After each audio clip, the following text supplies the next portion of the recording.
Merry Christmas.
Hello everyone and a happy Christmas Eve. That's not easy to say. Lovely of you to join us. Of course, I'm Caroline. I thought I wasn't going to get to say anything then. I'm Phil. Oh, poor Phil's feeling neglected already. I was ready with my opening line and suddenly we had a Merry Christmas Eve. What was your opening line? I'm Phil. Oh, I thought maybe you had a special one then. No, I was coming in with but I've got to stay very still. Yes. Because those who know us well know that that jumper. particular jumper really annoys Caroline when I move around.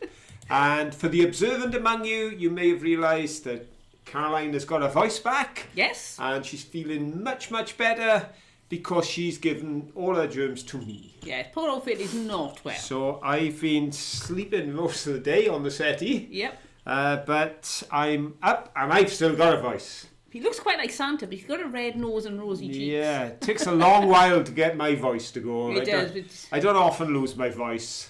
As I always joke with people, don't put a mirror over my mouth. If I'm not talking, screw down the lid. That's right. So I'm here and I'm talking and I've got my Christmas cup.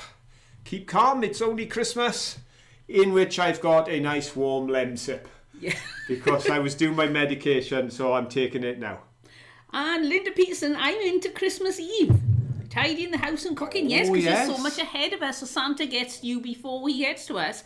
I love watching, I don't know how many of you were watching Santa on NORAD, which is NORAD, and you can follow him all around the world and find out where he is. I love watching that every year. I'm a big kid.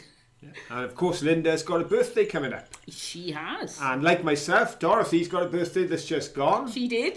So I saw Dorothy, people wishing her on the Facebook. Thank you to everybody who put Facebook messages to myself for my birthday. So lots of birthdays, as well as, of course, the big birthday on the 25th. There's quite a few of us get to share December as well. So yes. If you've got a birthday in the week just gone or the week coming, a happy birthday as well as a happy Christmas, and of course we'll be back with you in order to say Happy New Year before this year is over. Yes. Because we've still got another show to do in 2023. Yes, just the one. Yes, and indeed. Charlotte Bellick says, Merry Christmas to you all from Trinidad, West Indies. Oh, I bet it's much nicer weather in Trinidad than it is here. I'll tell you what you could all do. Let me know roughly what temperature it is where you live at the moment, because Anne and Jason, I know you were somewhere a little warmer than us, so it's probably lovely where you are. But there are some people in colder areas, so let us know your temperature. Today was about 10 degrees, wasn't it? During the day, unseasonably warm. It's not usually that warm. No, it is mild, but there is a north wind, and when that yes. picks up, gosh, it's chilly. And Linda's saying that, happy birthday to your husband, Linda, and commiserations, because I'm sure, as you will know, and I know, having a birthday in the proximity of Christmas can take a little bit of the edge off your birthday, particularly if your siblings get a similar sort of present to you and yours is for birthday and Christmas. But for your husband, but Linda's husband's born on Christmas Day. Yep. So there we go. Happy birthday to you as well. There we go. Right. Rachel Bailey said her niece Caitlin's birthday's on Christmas Day and she'll be 13. Wow. And Beata says her sister is staying from Hanover. So Christmas get together. There's lots happening on Christmas. And 13 degrees in Celsius in Tennessee, about the same as us, a little bit warmer. 11 degrees but very windy with the crafty camper vanners over there in England, a long way away. just the other side of the water, isn't it? So similar weather. Ed, about 10 degrees here, a few miles from you. Yes, you're not very far away, you Ed. If I hung my head out of the window and shouted, you could probably hear me. Yes, you could today. You wouldn't have heard her 2 days ago. She didn't have a voice. 69 Fahrenheit in Texas. Yeah, Rufus said -12 in Abercrombie. It's always -12 in Abercrombie, even in the summer. 19 degrees. Christina, it's -8 in Sweden. Oh. Where did you see Jason there? 69 degrees F. I think that's... Don't ask me. I think that's about 19-20 degrees. I don't know. Am I right? I think it is. I've no idea at all. It took me long enough to convert our money. When we were young, all our money changed. Because in the UK, we were somewhat uniquely different to the rest of the world. Because most of the world, if not all, was working on some form of decimal system. So in America, you got 100 cents in the dollar and so on around the world. And then you came to Britain and we had 244 pennies in a pound. That was making me confusing. And we had 12 pennies in a shilling. And we had 20 shillings in a pound. And it was brilliant because we were unique. But I understand how simple it is for those who've now been born with it all tens. But it wasn't very clever for me granny, who had a little decimal converter punching. Because of course we didn't have calculators then to try and work out how much her shopping was when we suddenly changed over. So I had trouble even changing from pound, shillings and pence to the decimal. I certainly couldn't do Fahrenheit to centigrade. Did we ever use Fahrenheit? I've heard Fahrenheit, but did we ever have it as our main? I never did as a person. In my lifetime in school, I think we learnt about it at one point. But I think 0 degrees is minus 32, or I don't know. There's something I remember vaguely between 0 and 32. So that's the easy thing with Celsius, isn't it? 0 is freezing, 100 is boiling, yes. And then they fitted everything else in around it, yeah. But there we go. Lots of right, 22.7 somebody's got. Right. Asia, Scotland. 36 degrees Fahrenheit, 2 degrees C, Jen Wise. I thought 36 degrees centigrade for a minute then. When I saw 22.7 degrees, then read Asia in Scotland, I thought that's got to be Fahrenheit. But then it says off Once Loved Treasures, okay, so that's in our living room. I thought, my gosh, I'm moving. I knew you were having unseasonably warm, but not that warm. 20 degrees C. I just got this memory that when they say 70, this nice and pleasant here, which is about 20. Oh, very nice. 20 degrees on Christmas. No, I did see not at all jealous. I did see the conversation earlier, and I can see that numerous people are not quite ready for Christmas. Others are very ready for Christmas. I think Lexi's about the most ready for Christmas because she has got 2 stalks of sprouts in her car. Do you know and that's about as far as she's got. I haven't seen any stalks of sprouts this year. They started coming into the shops because when I had an allotment, I'd bring a stalk up for Christmas, hang them on the back door to keep them fresh. But now, then they started bringing them into shops, but they're all in bags now. Yeah. Interesting point, that. Yeah, because one Christmas I loved was when there was frost and a light covering the snow, and I was picking purple sprouts off the sprout plants down the garden. Can you stop jingling? I'm trying not to jingle. I hope it isn't annoying you too much. 8 degrees and dark here all day, Beat said. Oh, right, and we got Merthyr Gunter said 57 degrees Fahrenheit here in NC. New...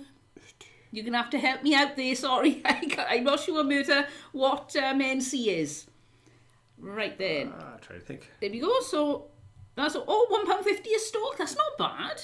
Saying that, I went into Tesco's and they have bags of sprouts, parsnips, potatoes, and something else. Carrots down to 15p a bag. I can beat that. Go on, then you beat that. In Morrison's, they had brown paper bags with carrots in, and they were 1 bag free to every child. Carrots for the reindeer at Christmas. What a good idea. They were giving them away. They had a big box with them in, and all the children could take carrots home for the reindeer. So there we go. How's that? Very nice. Oh, Beata said our sprouts are usually in a net. Ours used to be. Now they're in a plastic bag. Yeah. Progress, they may say. At least we got sprouts. We have. Yeah, we got sprouts and stuff in the shops because at certain points this year, the fresh produce has gone virtually empty in the shops, isn't it? Which is something we haven't seen for years. We're pretty good now. Yeah, for Christmas. They obviously planned for Christmas and got the stuff in. It'll probably end up they've overstocked. And we'll end up with it all being sold off after Christmas. Oops, I just jingled. Can you stop it? I am musical.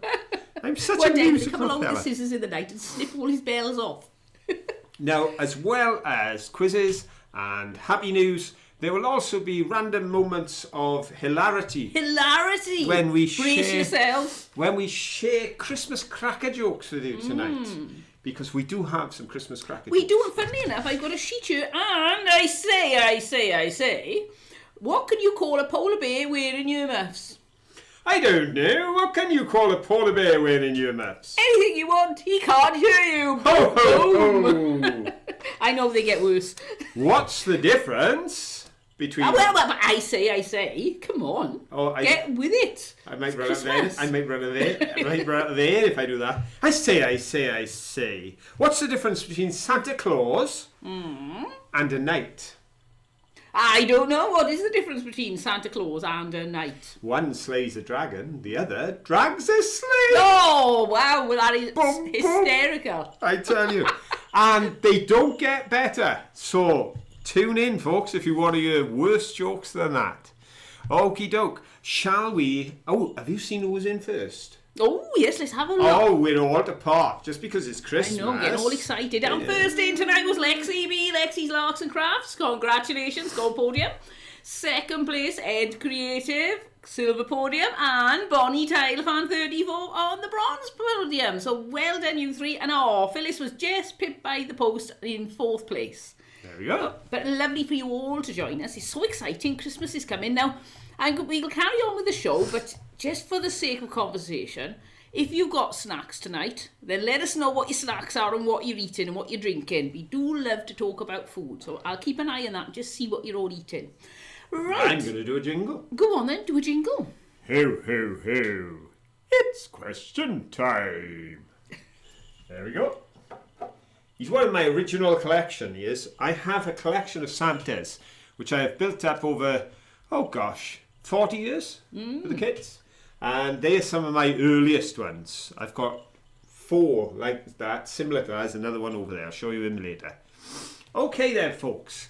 All the questions tonight are going to be related to objects that I showed you down the shed. And I'm going to start with this. There we go. The picture that I took, well, not that I took, the picture that was taken of streetlights in a Valleys town. Okay, the reason that I'm showing you that is because that allows me to ask a question related to photography. Because I did make reference to the fact, of course, these days we use very modern methods of taking photographs. Back in those days, it would have been dark rooms, etc. Here's the question. Stephen Sasson at Kodak invented the first self-contained electronic camera in 1975. But in what year did the first digital camera go on sale to the public? Was it A, 1980, B, 1990, or C, the year 2000? Go!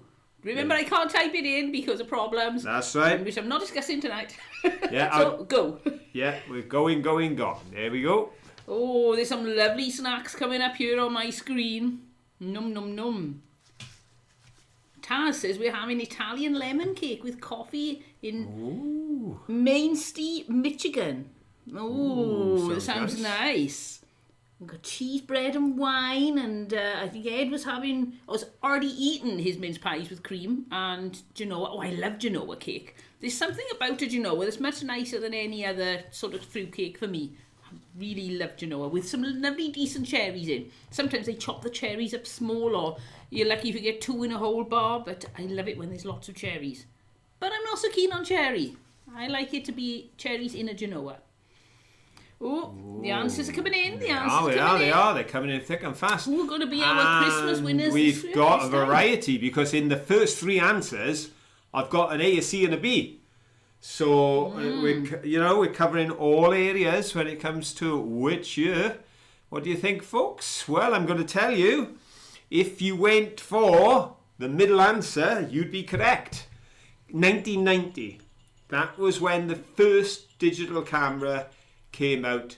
One of the brand names it was sold under was Logitech, and it was the first digital camera to go on sale to the general public. I can't imagine what it cost. No. I'd imagine at that point they'd been very expensive. So we're looking for either B or 1990, and as we come down, the first B on the list is the third answer from our friends, the Crafty Campervanners. Congratulations, the Clumpy Campervanners, or whatever I call you this week. And then this Lexi B has gone with B. Oh, well done, Lexi. And then, somebody's...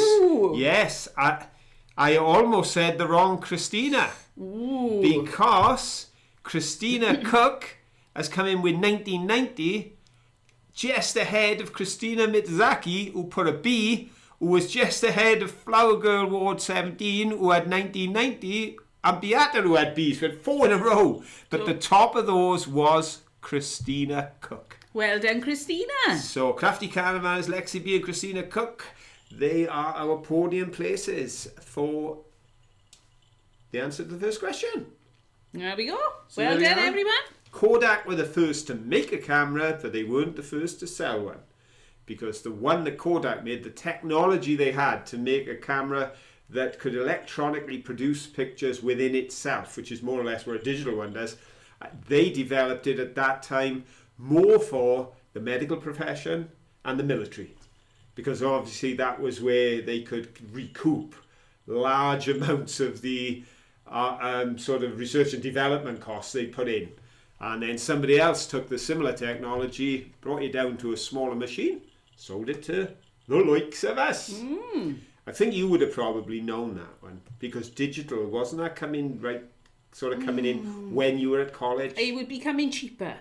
Yeah. Well, I went to college, I learned photography, I did my HND in photography and digital imaging, and I don't know if you've already heard this story, I sold my first picture for $488 and I thought, this is it. If I can sell a few of these a week, I've got my job for life. And then they reduced the price of digital cameras, and over the next months, it didn't take very long at all, the bottom fell right out of the market. Yeah. And well, I couldn't earn anything. The photography libraries that Caroline was registered with actually wrote to everyone and said, you just can't go on. It's the end of the road, wasn't it? Yeah. Digital imaging now, and whereas you used to be able to sell images to things like the news and people like that, everyone sends them in free now. Yep. Everyone's taking photos on their phone, and now some of the phones we've got are more advanced The cameras. than the cameras you had back then, aren't they? I'm obsolete. Oh. What a claim to fame, I am obsolete. There we go. Well, happens to us all eventually, dear. There we right go. Then. Oh, and now I'm going to show you some Christmas cards we've had. And nice. I had this one, and this was from Beata. When I saw this, I thought, oh, what a clever idea. It must be a normal printed Christmas card. And they've taken this design. It's very clever. And then I realised it was even more clever than that, because this is actually handmade by Beata. I don't know if you can see if I show you that way. You can see she's torn some strips to be candles just out of some German text, and then put little flames in them and put it on a, well, you can see better there, like a starry background. I'm really impressed with that. I think it's lovely. Well done, Beata. And we got this one from Crafty Caravanners. I think it's Happy Christmas. It's Merry Christmas to both of you. And look at that. It's got, if I do that, look at that. It's got sparkly bits on it as well. Ooh, we all like a bit of sparkly. So thank you both for your Christmas cards. Right. Indeed. Oh. I feel one coming on. I feel it. I say. Put my glasses on. What do you say? Where do you find reindeer? I don't know. Where do you find reindeer? It depends where you leave them. Oh. I say. And on this note, the old ones are always the best. Who hides in a bakery at Christmas? I don't know. Who does hide in a bakery at Christmas? A mince pie. Oh, minced pie. Very good, very good. Right there. Whoops, sorry, I'm knocking your arm. I'm going to get you. That's my drink on. Tipped everywhere. That's the last of my medication.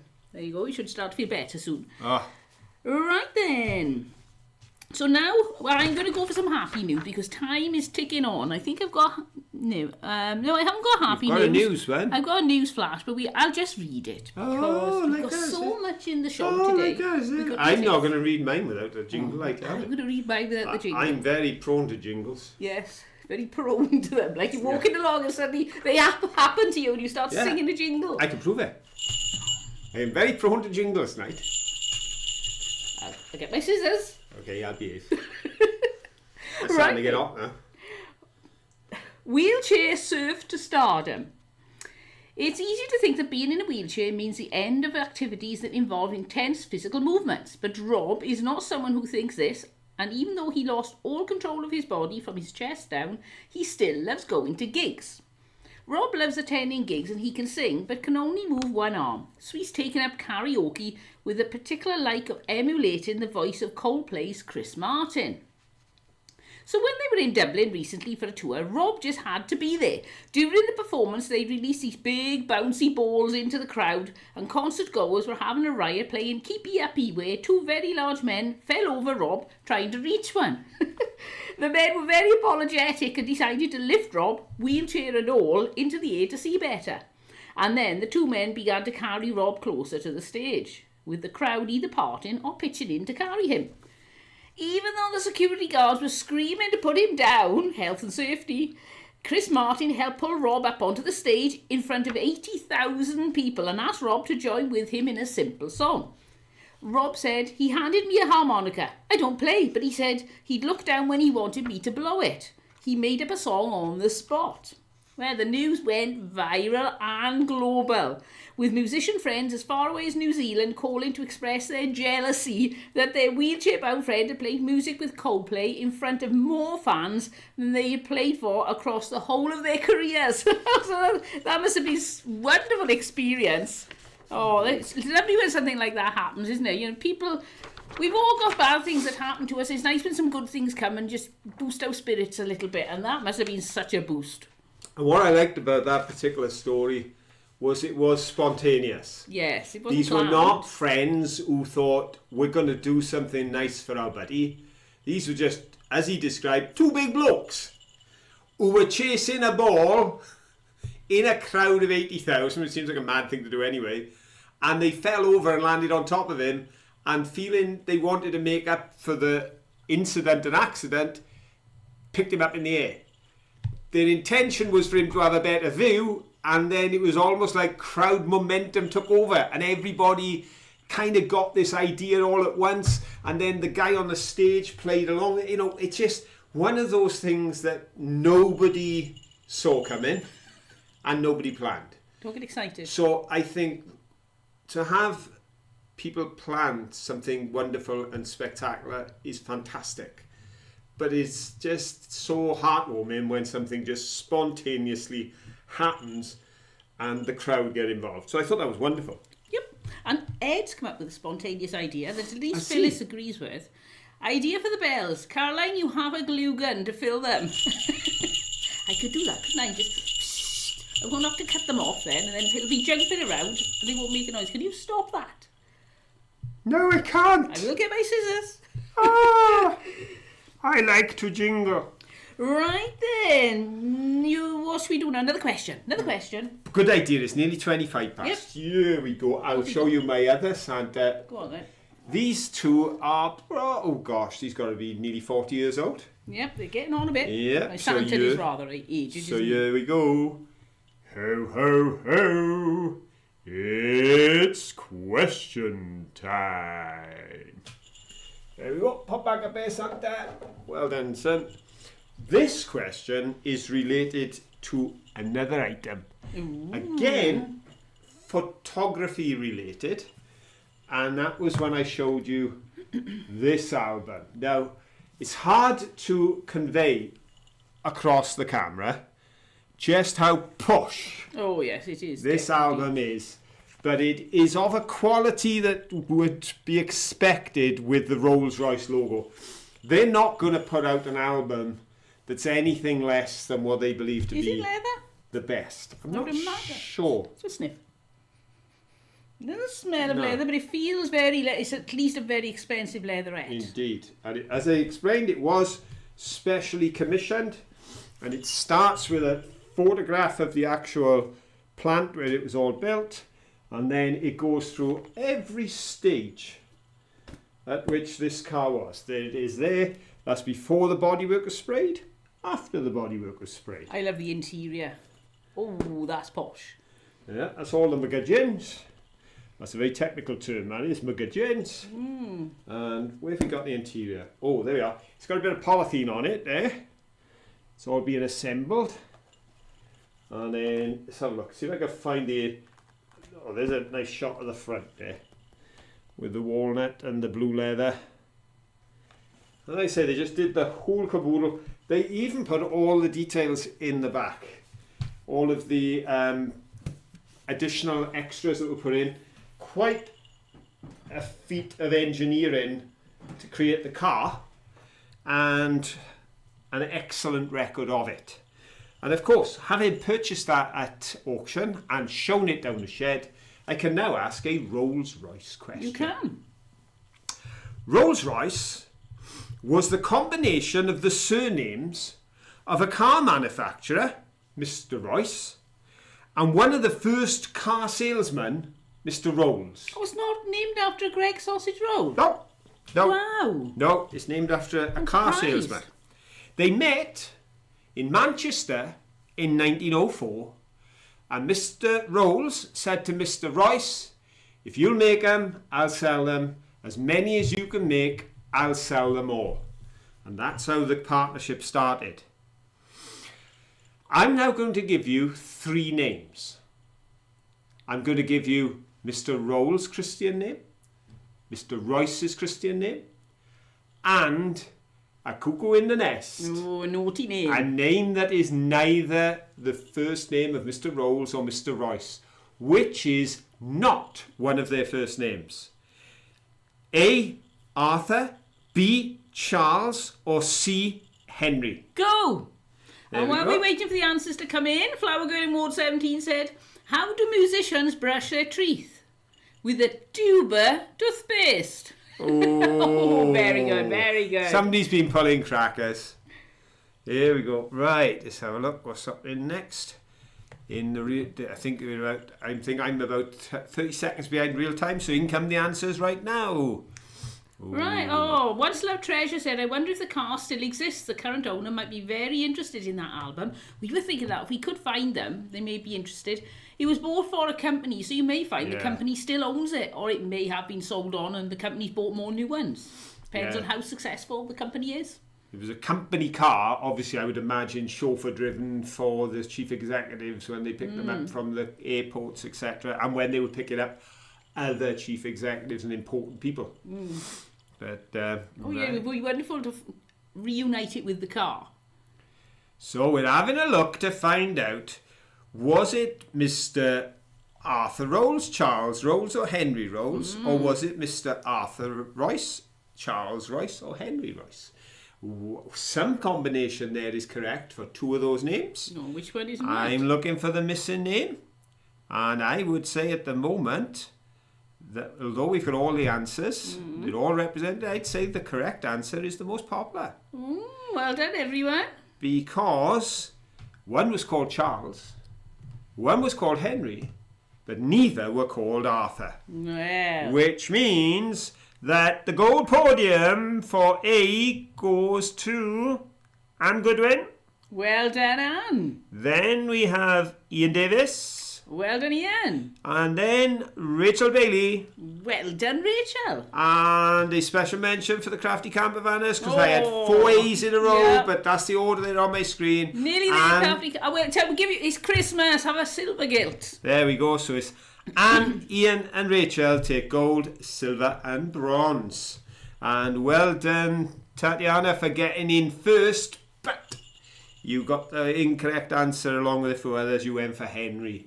So quick on the button, didn't have the right answer. There we go. Yep, that's the. Do you know, I learned something today. Oh, well done. I didn't know until I was researching this question that Mr. Rolls was a car salesman. Right. No, I assumed Mr. Rolls and Mr. Royce were both involved in the manufacturing Well, of the cars. who'd have thought? Oh, I'm Terry Lane. Well done. You interrupted Phil. Thank you so much. Got a £2 super chat and a little cool avocado. Oh, thank you. Thank you ever so much. It's really kind of you. We really do indeed. appreciate that. Thank you. Indeed it is. Thank you so much. You're very generous. Excellent, excellent. I'm going to tell a joke. Oh, no. I say. How do snowmen get around? I don't know. How do snowmen get around? They ride on icicles. Oh, boom, boom. Okay, one of mine. I say, what do you call a penguin in the Sahara Desert? I don't know. What would you call a penguin in the Sahara Desert? Lost. That makes That's not bad, sense. that one. That makes sense. Right then. So, Hello, all, bit late. Ribble Finds and Crafts. oh, hello. You know why they're late? Why are they late? They've right up until now they've been trying to find Monkey Panda during the video and he wasn't there. Yep. They were trying to count him and they couldn't find him. That's what it was. Great you could join us. There we go. Okie dokie. Right then, so what are we going to do next? Because we're halfway through the show. Time really flies, doesn't it? Shall I do some more happy news? Go on, and you want a jingle, don't you? I want a jingle. Let's get you a jingle.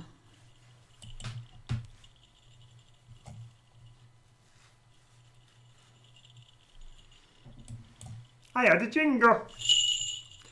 Yes. Kindness repaid by life-transforming gift. Crystal was 6 years old when Dave Pollen began transporting her the 170 miles from her home in Somerville, Indiana, to a hospital in St. Louis for treatment on her leg and possible amputation.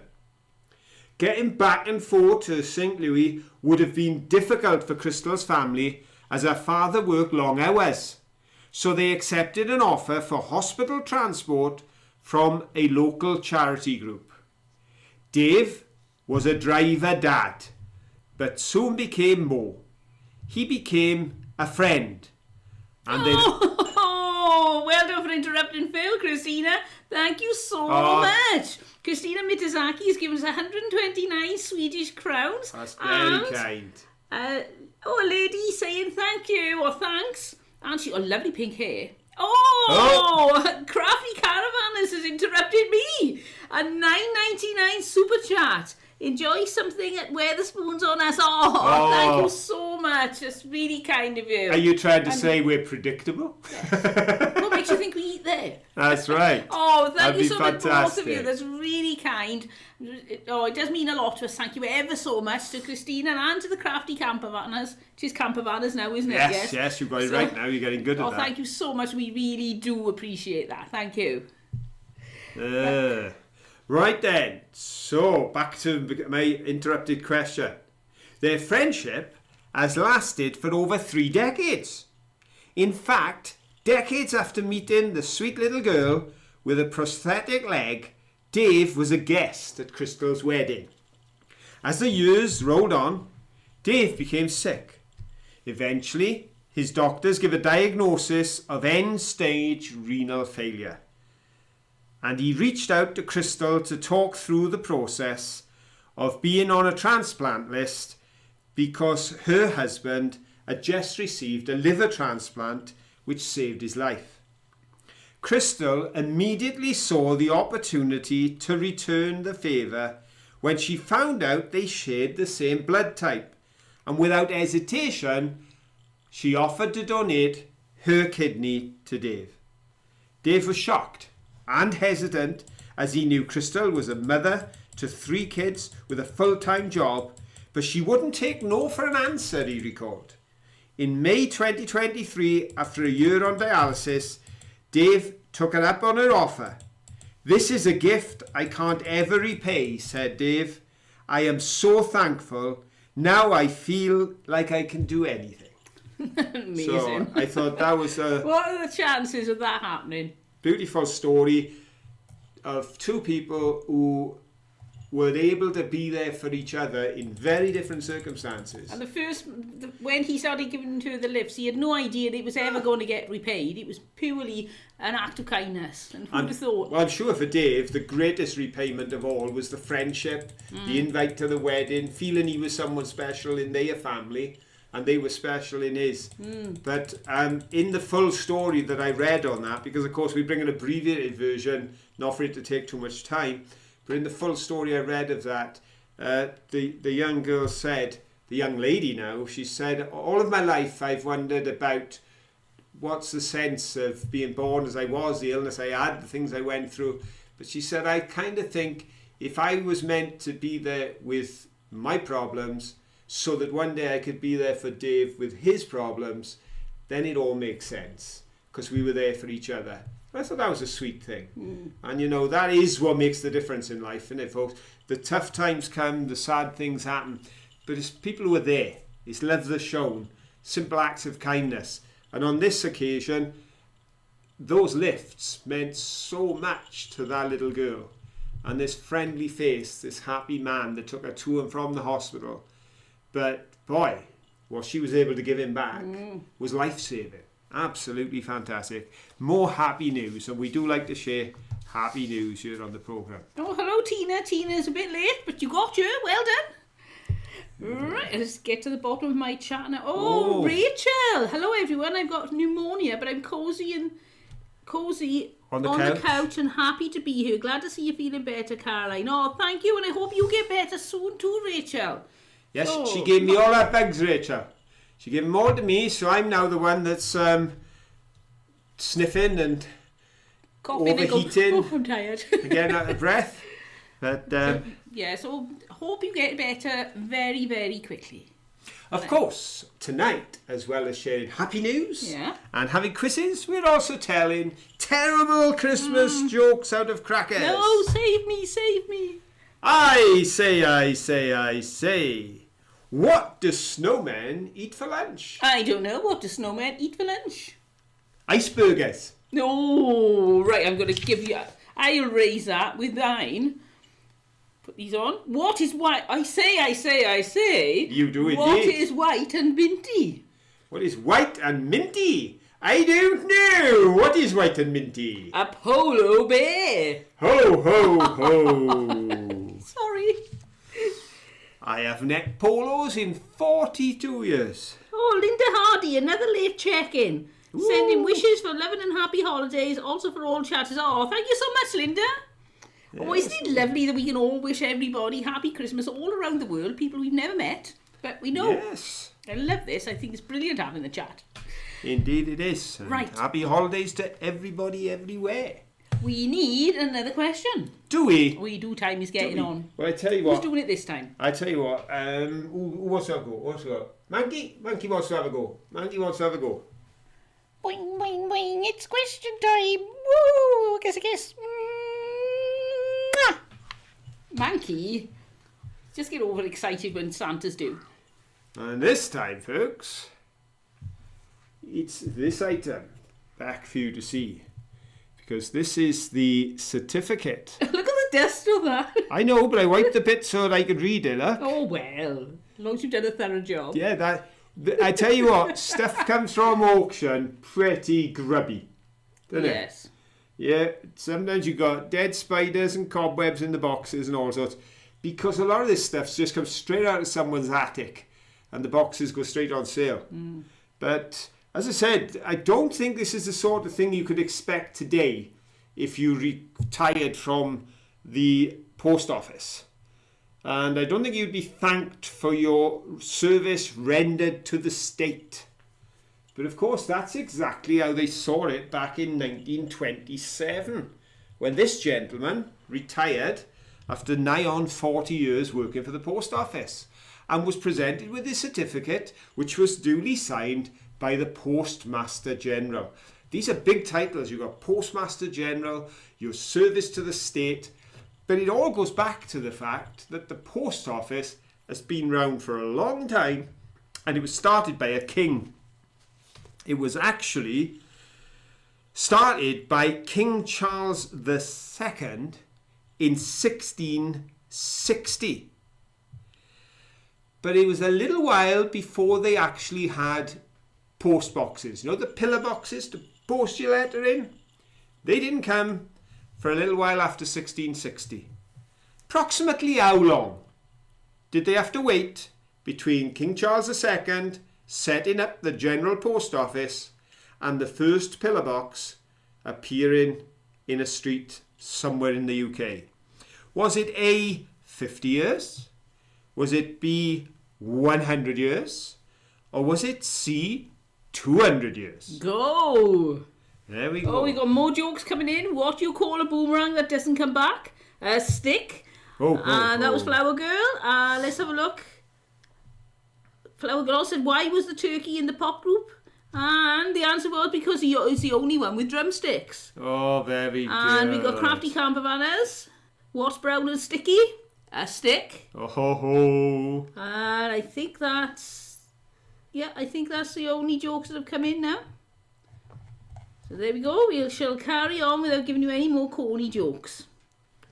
Oh, now the answers are coming in. Right, so... And I've got BBC, BBC. Right got three then. BBCs. Right, but... That's television channels, that, isn't yes. it? The British Broadcasting Corporation. ABC is in Australia, isn't it? Is it ABC in Australia? No, but we want the GPO, the General Post Office. And the question was, how long after King Charles II in 1660 set up the General Post Office did pillar boxes appear in Britain? And the answer is, drum roll please, if you said C, you're correct. It was 200 years. It was actually 1852, and what brought it about was a brilliant idea by the post office, which has remained, I think, still intact to this day.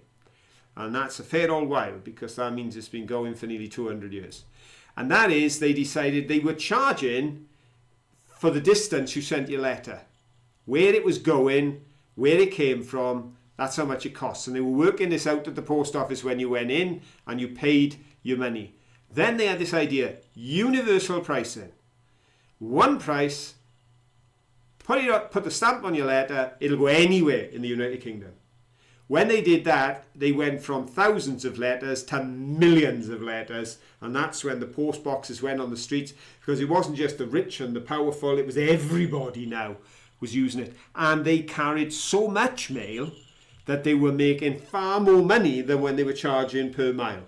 So that's the reason they arrived in 1852, and the first correct answer, being C, is Rachel Bailey. Well done, Rachel. The second correct answer are the crafty camper bananas. Copy bananas, well done.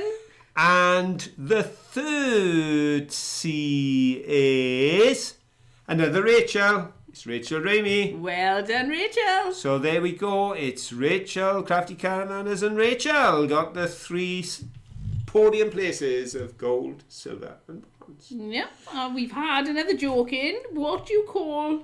Oh, where's it gone? It's so many letters. What do you call... I can't find it now. What do you call a reindeer who can't see? And the answer is no idea. But nobody's put the second part of that on. Is what do you call a reindeer who can't see and doesn't have any legs? Still no idea. I know that was awful, isn't it? Poor reindeer. No reindeers were harmed in the making of this joke. It's purely fictional. No, it's only us that have been harmed by the making of that joke. And can I give a special mention to Christina Cook? You can. The reason being, although Christina wasn't in the top three, they were the only other person to get the correct answer. Ooh, right. So Out well of done. about- Silver gilts. We'll throw these silver Out gilts of around like 20 sweets plus tonight. answers, Yep, there were why only not? It's 4 Christmas. correct. So, special mention for Christina. The only other person to guess it was 200 years before we got the pillar boxes. They took their time. Cute. Yeah. They deliver billions of parcels now, don't they? They do. Because they're written on the side of their lorries. That's what I know. I think it was 2 billion parcels and letters they delivered last year. Rachel Ramey said, why was Frosty the Snowman looking through the carrots? He was picking his nose. Boom, boom. And Ed said, oh dear, what can the matter be? Has Maggie got stuck up another tree? Quite likely. He's a terrible climber. Yes. And of course, he wasn't with me on this film, so our last question when we come to it will be slightly different. Ever so slight change. It'll be numerical, it'll be appearances. How many times did he appear? No times? 10 times or 300 times? Oh, yeah, but it won't be how many times did Manky show up, because he wasn't. I was all alone. It was literally a last minute thing. We'd been trying to get the opportunity to go, hoping Caroline would get better. Then Caroline said, well, even if we had a film, I'm not feeling well enough to edit. So then I said, well, what if I do a one shot? Turn on the camera, whatever happens, that is it. And that's what I did. I run the camera for 25 minutes. And the thing is with that camera that I use, the GoPro, after 2 minutes, I've no idea what's happening. No. Because the little screen on the front switches off. So I didn't have a clue. I was just looking at a black camera. I had no feedback whatsoever. So I was somewhat pleased with the way it came out. But I know if Caroline had been filming, it would have shown less of the junk in my shed. I think that's fair to say. Yes. I said to Caroline, now before you see it, there is a paintbrush sticking up straight in front of the camera, and there's an envelope on the side. But I said, don't worry about that. It's fine. Because normally I can film in the shed with the camera at fairly close proximity. So I was also worried about volume. Because I had to put it further away, because Caroline had warned me that the close-up visuals don't work well on that camera. No. They distort. So it was a combination of Well, things. you just try doing... Oh, this It's isn't not- the one, no. No, it's the GoPro, Yeah, it's the yeah. GoPro, yeah. Say You that. put as soon as you put anything close, you can't see it. And the other thing you've got is if you put something up close and take it away, then it distorts for a while. So it was all a case of trying to keep everything back, keep the thing moving, have everything in reach. But it was... Technical problems we survived through. Well, it was about 3 o'clock on Thursday afternoon. Normally, we've filmed in the week and we've edited it by 12 o'clock on Thursday, haven't we? So I just took the shot, put it up. That's why at the end of this particular... At the beginning of the video, you see me doing this. And at the end, you see me doing that. Because I actually had to reach and switch it on. Rachel! Well done, you interrupted Phil. Rachel Ramey's given us a $10 super chat with a number 10 on. Thank you for bringing us together. Have a merry, healthy Christmas. Oh, thank you so much, Rachel. That's very really kind kind. and thoughtful of you, and we really do appreciate it. Thank We you. do indeed. We do indeed. In fact, I'll tell you a joke. Oh, no. I say, I say, I say. What do you sing at a snowman's party? I don't know. What do you sing at a snowman's party? Freeze a jolly good fellow, freeze a jolly good right, fellow. I'm going to come back at Freeze a you. jolly good fellow, and so say all of us. I say, I say, I say. I thought you would. What do elves do after school? I don't know. What do elves do after school? They gnome work. They're gnome work. Boom, boom. You like gnomes, don't you? You make gnomes sometimes. I'm noticing your craft. I do. I like gnomes. Right, there's there was something I wanted. Oh, Lexi.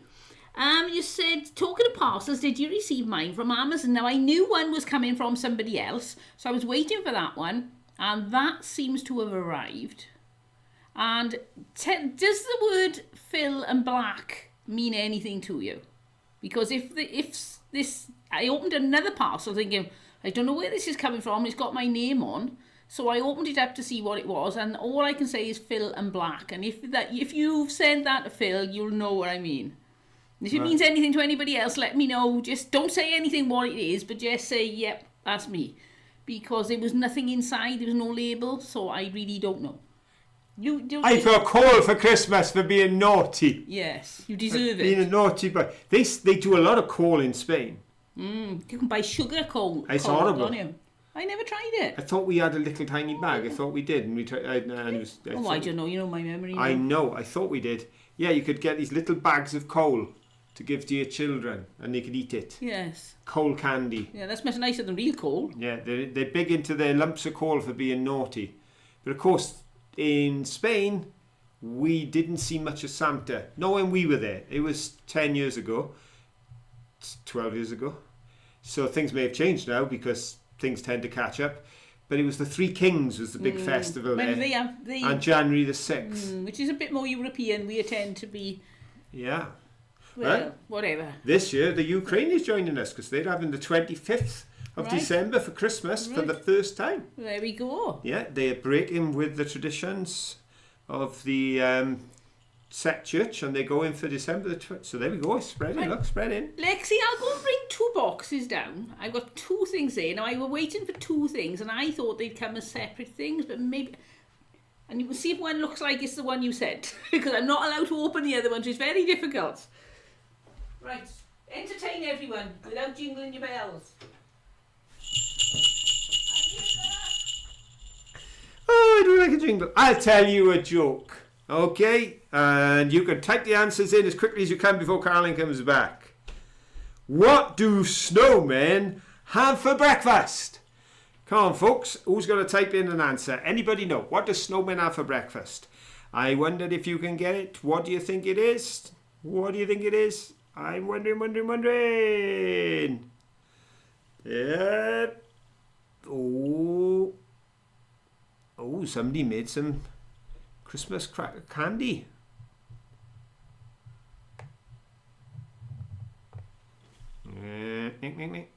G. Well done, Ed. There's no... there we go. Oh, very good answer. Nice. Oh, some good answers, some correct answers. And the first answer in is the one I got on the sheet. Yes. Snowflakes. That's what they have for breakfast. What does snowmen have for breakfast?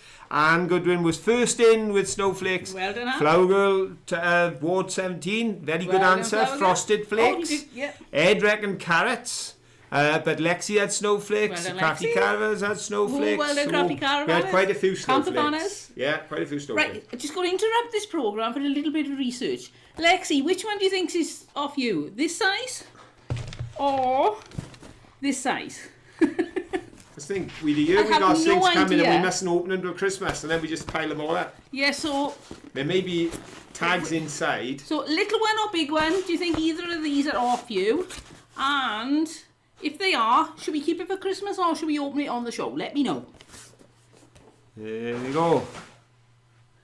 Right then, so we're waiting. This is very tense. Are we going to get a gift opening tonight? Are neither of those off Lexi? Do you want to do another joke? Because I did one when you were gone. Go on.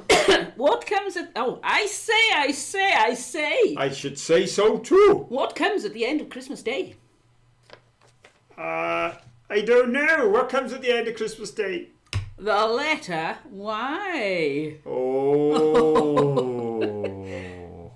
Might be the little one. Little one. And when should we open it, Lexi? Is it for Christmas or is it for on the show? Let me know. Last question. Could be interesting if we open on the show and it's off somebody else. That should be mad. Shall we have a question? Let's have a question. Should we have a question? Why not? I think we'll have a question. Who's going to introduce this one? Ducky. What time? There we go. Up to you. There we go. So it's up to us. Here we go, folks. It's a question. And this question is related to this item here.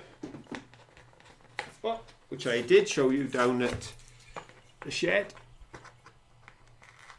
I'm hoping you can see just how sharp the beautiful pattern is in the bottom of there for making lovely Scottish shortbread.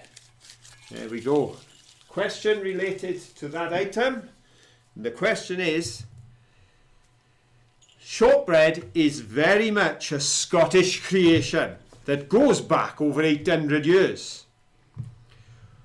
But which Scottish monarch is associated with the legend and fame of shortbread biscuits? Is it A, King Macbeth, B, Robert the Bruce, or C, Mary Queen of Scots? Go! What do you think it is, folks? Which of those Scottish monarchs do you think is closely associated with the rise and fame of shortbread biscuits? While we're waiting for the answers to come in and Phil to find out who were the first three in, I've just taken the dress off. So I'm going to open this up now because Lexi said we can open it. So I'm just going to see if there's a tag inside when it was off. Put my hand inside and just try feeling, without feeling it. I found some paper. Let's have a look. This is this is wrong one, Lexi. Oh, lucky I didn't see what was in there. Oh, that's definitely the wrong one. That's from somebody else. Right, so I must put that back. Should I open the other one and check? See if you can put your hand in the other one. Is there any chance it would be the big one, Lexi? What do you reckon? It could be more than one thing in there, but they wouldn't have come from two different people. No, they wouldn't have put them from... Should I open this and just stick my hand in? What do you reckon? This is like mystery time. Oh, look out. The answers are flooding in you. And I'm looking the other way. Oh, boy. Wow, what a lot of answers. And quite a variety, too. Oh, wow. Well. Lexi said, wrap it up quick. So, we're looking for the monarch that is most closely related to the legend and fame of Scottish shortbread biscuits. And the answer is Mary Queen. You've started her off. I never believe how difficult it is started to her try off and feel now, for a piece of Lexi. paper while trying not to feel. I found some paper. She's trying not to look in the box because you'll see what's in there, and we may not want to see what we got. I've got this yellow envelope. Oh, there's something inside. This is two. Yes, it's from you, Lexi. There you go. Is this one? We're okay. We're okay. There we are. So this is off Lexi, and it looks like we're going to be opening that on screen. But first, Yes, let do me the tell answer you first. who won. And the correct answer was Mary Queen of Scots, which is C. So the first 1, 2, 3, 4 are wrong, but the fifth answer was right, and that's Rachel Bailey again taking a podium place. And then it's another 1, 2, 3 wrong, and we get to another Rachel. They're sticking together, these Rachels. Well done, Rachel. Rachel Ramey has got one, and then we've got 3 in a row because we got Ribble Finds and Craft take the third podium, quickly followed by Christina Midzaki Well done. and Linda Peterson. Well done. There we go. Congratulations. So the top 3 were Rachel, and Ribble Finds and Crafts. Oh. There we go. Hello, Talon. Late, but better late than never. Always. Right, so we've got this box and it's all for Lexi, and Lexi said we could open it, so I'm going to open it up. And I think there are things for Phil and for me separately, so I'm just going to stick my hand in, pull something out, and I would say that fits with the first leaflet we've got here. This says to Phil, hope you enjoy conducting a taste and quality test on these chocolates. Oh, Lindo. I'm sure Caroline will assist. Go on then, if I have to. Thank you very much. No, from Lexi and Elaine. Oh, thank you ever so much, both. But Those it's who don't all know right. it, Elaine is Lexi's mum. Thank you both. That's really kind of you. I'm very capable. I don't need assistance. It'll be fine. I'll manage. Right then. So this one, I can't have idea. I don't know what it is. This one says, hope you find plenty of use for these. Oh, what can that be? Well, it's all in a bag now, I think. Oh, no, there's individual bags. Wait a minute. There could be labels on the bags. To Caroline. Yay! Yay! We're okay. It's exciting, isn't it? Like Santa came early. So, if we open this up. It's Christmas, Christmas, Christmas. So this one says... Christmas, to Christmas, Caroline, wish you Christmas. many happy hours using this. Ooh. From Lexi and Elaine. Oh, there we go. Oh, brilliant! I've wanted a little sketchbook for taking with me because I don't know, I've only got bigger ones. pretty colour And I don't too. really want to take an A4 sketchbook with me. Look, I've got that. And that is going to be perfect for any time I can just stick it in my bag. So that's lovely. So, oh, thank you so much, both. That is perfect. I love it. Thank you. Hey, And let's have a what else you got? look. What else you got? Another bag, another bag, Another bag. It's Christmas, Christmas, Christmas. This one is... Wait a minute, that's to me, so let's check if there's another one. That's to you. To Phil. Happy Hope Christmas this will be present. useful for future videos. Happy Christmas of Lexi and Elaine. I've got a Christmas. Ooh, this is so exciting. I dig my way in. See what's going on in the chat. No, we're okay. Dig, dig, dig, dig, dig, dig, dig, dig, dig, dig, dig. Why do you pull the bow open on the front? I didn't know how to do it. Look what you've done now. You I put didn't know how to do it. all those bells. Oh, thank you so much. I Ah. have the Church Explorer's Handbook. Ooh. There That's we go. nice. Bit like a train spotter's book Yeah, for that's what the churches, I church is. reckon. Oh. That's what I reckon. Bit like a train spotter's book, only for churches. Oh, no? there we go. That's some good reading for you.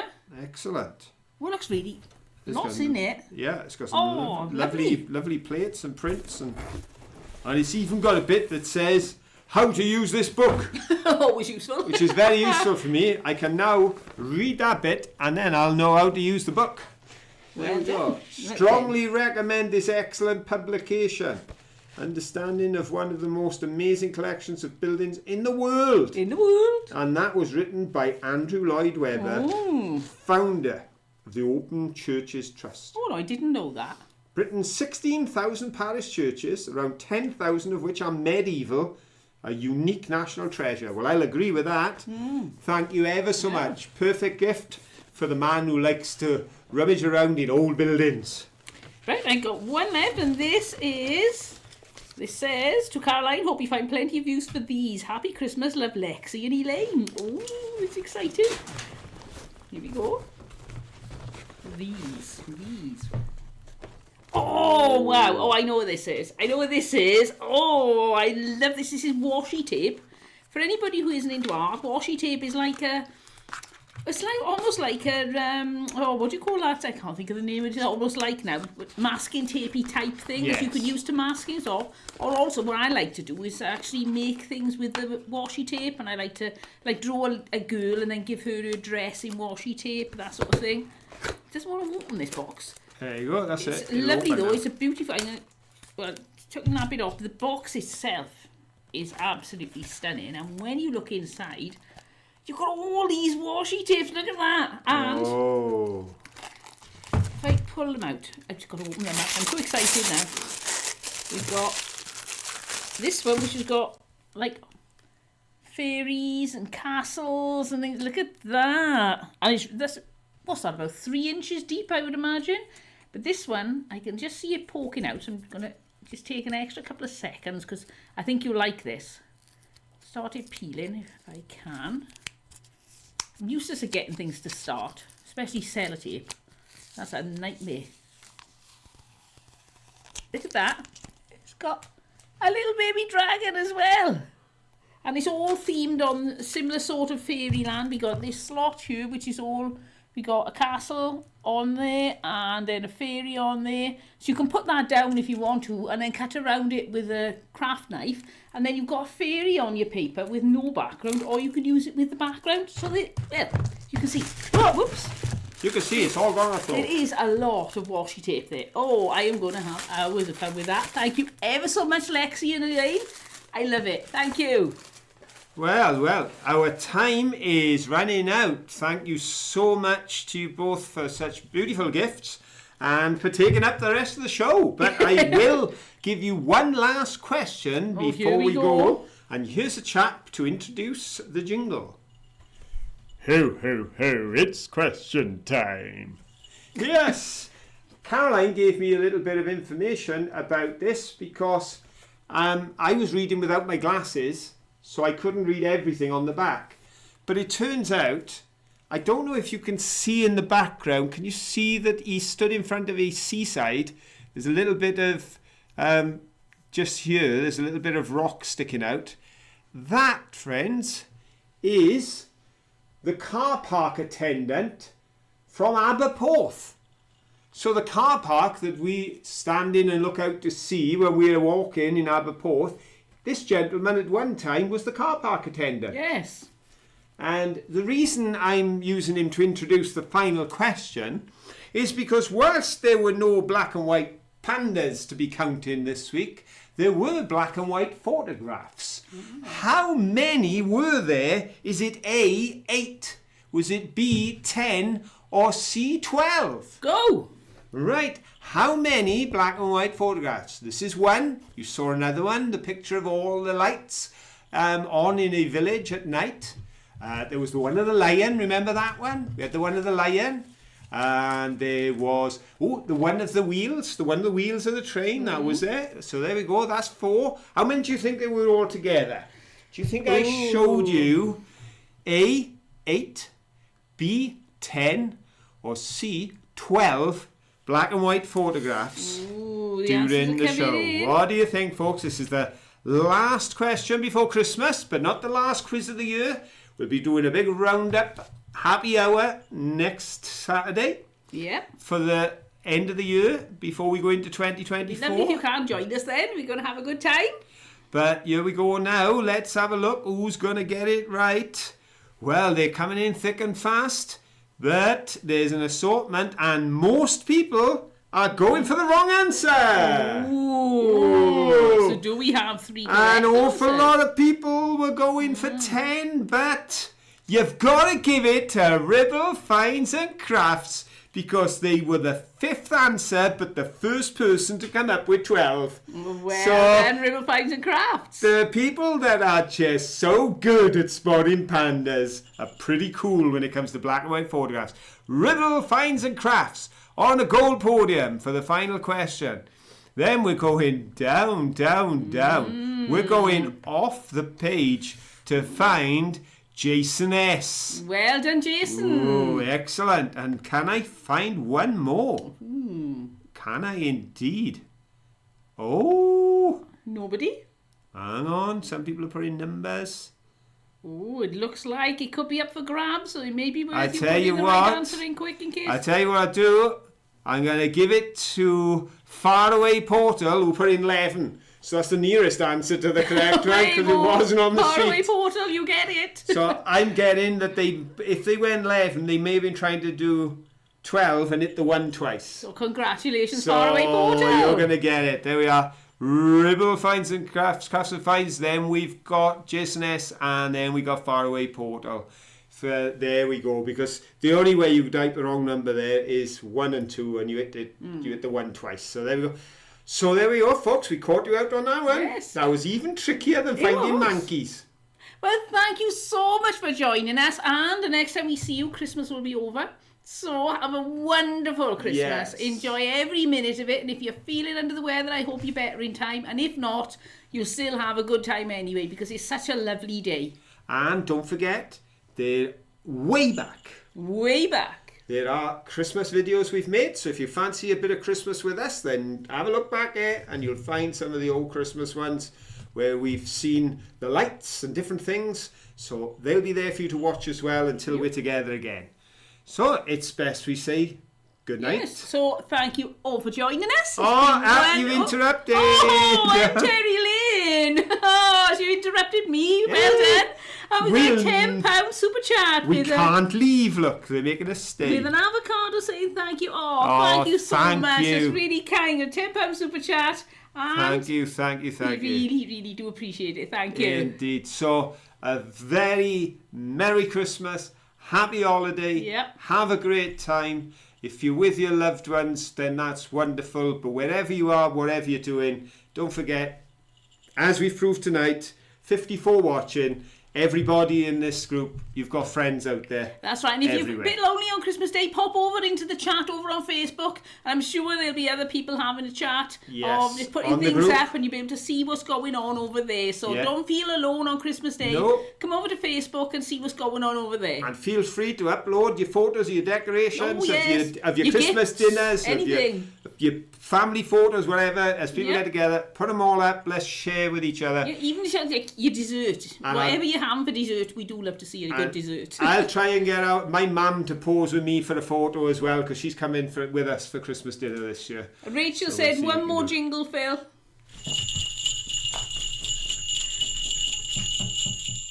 Thank you, Rachel. Bye! I'll see you all next time. Till then, don't forget, have fun.